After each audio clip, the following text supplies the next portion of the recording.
The Promised Neverland é um anime libertário e eu posso provar. Este é o Visão Libertária, sua fonte de informações descentralizadas e distribuídas. Este artigo foi sugerido e escrito por Liberoad, revisado por JJ Liber e narrado por mim, Leafar. Se você costuma assistir animações japonesas, já deve ter se deparado com muitas delas com um viés mais voltado para a liberdade. Já se perguntou o porquê disso?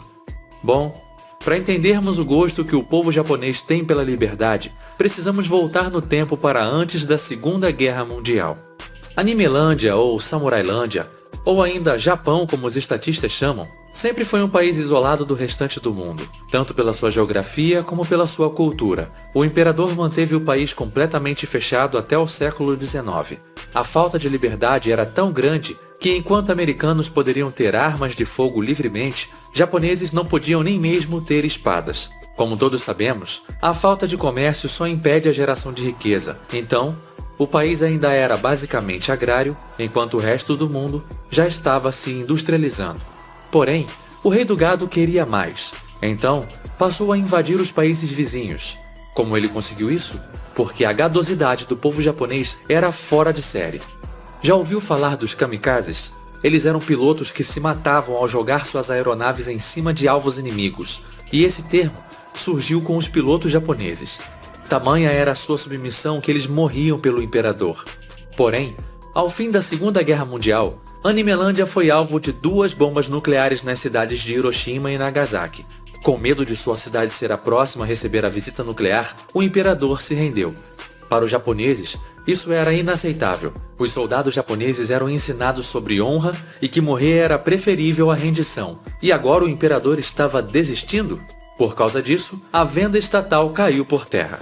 Então eles decidiram reconstruir tudo sozinhos, já que o Estado estava mais preocupado em lidar com as consequências da guerra com relação às outras máfias. O gado japonês percebeu que não podia depender do Estado. Se fossem esperar o governo reconstruir, iriam morar em escombros por algumas gerações. O povo também percebeu que sua nação, que achavam tão poderosa, não chegava perto do poderio militar americano. E até por uma questão de honra, eles estavam curiosos para saber o porquê dos Estados Unidos serem tão superiores, entrando em contato com os princípios libertários que fundaram Trumpilândia. Por causa disso, os japoneses passaram a ter uma visão mais libertária do governo. Por exemplo, a prostituição é proibida em Animelândia, mas é claro que os japoneses ignoram completamente isso. O povo japonês é um povo de cultura muito rígida, portanto, eles cumprem a lei mais por uma questão moral do que por uma questão de obediência ao que foi rabiscado no guardanapo sujo estatal. Mas caso uma lei não siga os parâmetros morais da população, eles simplesmente ignoram. O governo para eles é mais uma questão de tradição do que um provedor de serviços gratuitos e de qualidade. Tanto que o partido atualmente em poder, o LDP, o Liberal Democratic Party, esteve no poder 57 dos 65 anos desde 1955, quando foi criado. Mas não se engane, a máfia estatal de Animelândia é tão sanguinária quanto a Yakuza, a outra máfia grande de lá. Crimes são severamente punidos e a taxa de condenação é de 99,8%. Então, se a máfia estatal te processar, é quase certo que você vai pra cadeia. Ainda assim, japoneses não têm medo do governo autoritário deles. Veja bem, não estamos dizendo que japoneses são libertários, apenas mostrando que a cultura nipônica valoriza muito mais a liberdade do que o bananense médio, que entrega todas as suas liberdades numa bandeja ao menor sinal de perigo, por menor que seja. Por causa disso, também valorizam muito o espírito empreendedor.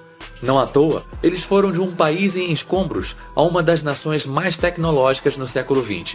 De fato, se você parar para analisar, a maioria das vezes que o governo é representado na mídia japonesa, em anime, mangás ou light novels, os políticos são quase sempre pessoas más ou vilões.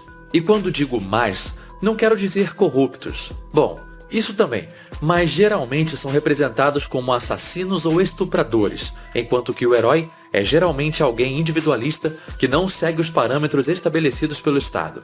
Isso contrasta muito com as animações ocidentais, onde o Estado é muitas vezes retratado como uma aura de bondade. Por exemplo, Superman é um herói que trabalha muitas vezes em conjunto com as Forças Armadas e aplica as leis estatais independente da ética delas.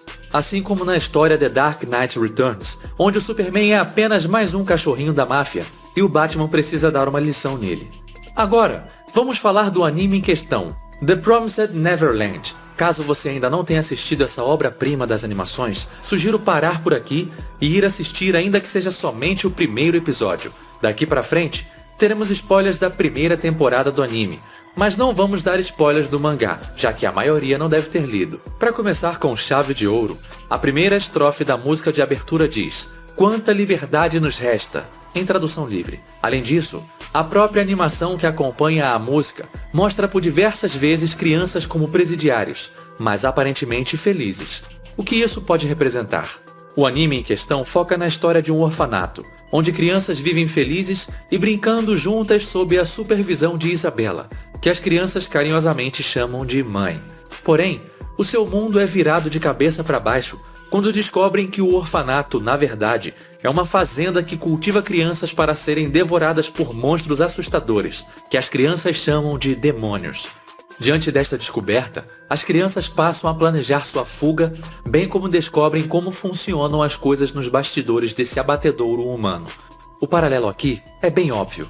O Estado, representado pelos monstros e humanos que os auxiliam, cuida do povo, representado pelas crianças, visando somente seus interesses.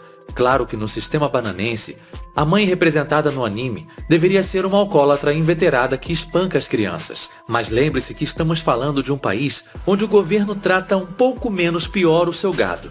Pode-se ver logo no primeiro episódio a discussão entre liberdade e segurança. Quando as crianças chegam a uma pequena cerca que rodeia a propriedade, Emma, a protagonista principal, aponta que a mãe falou para nunca chegar perto porque era perigoso, enquanto que Ray, outro protagonista, aponta que isso é claramente uma mentira, já que a cerca é baixa e não há perigo algum para ela proteger. Isso claramente é uma referência às leis estatais, onde elas não protegem nada, mas limitam a nossa liberdade, e quando alguém aponta o problema desse sistema, logo vem a resposta que estatistas adoram: o bom e velho está na lei, ou como é retratado no anime, mas a mãe mandou. Como é possível ver, o tema da liberdade é tocado diversas vezes no anime. Por exemplo, em determinado momento, Isabela oferece a Emma a chance de ser como ela, se tornar uma criadora de crianças.